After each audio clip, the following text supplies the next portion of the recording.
আজ নীল ষষ্ঠী, তাই আজ সকালবেলা ঘুম থেকে উঠেই আগে ঠাকুরের জন্য সব জিনিসপত্র কিনে নিয়ে আসলাম, নিয়ে এসে তারপরে এই পুজো দিতে বসেছি। এই দেখো, এখানে এখন শিবের পুজো করলাম। আমার এই দুটো শিব, একটা হচ্ছে পার্বতী শিবলিঙ্গ, আর এই হচ্ছে শিব ঠাকুর, আর এই হচ্ছে পার্বতী শিবলিঙ্গ। আমার পরপর দুটো শিব আছে, আমি দুটো শিবকে পুজো দিই।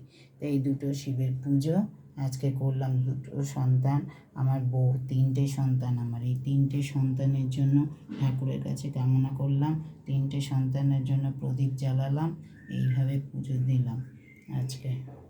ঠাকুর যেন সবার মঙ্গল করে, যে যেখানে আছে সবাই সব ওনারই সন্তান, উনি সবার যেন মঙ্গল করে সেই কামনা করে আজকে নীলষষ্ঠীর পুজো করলাম।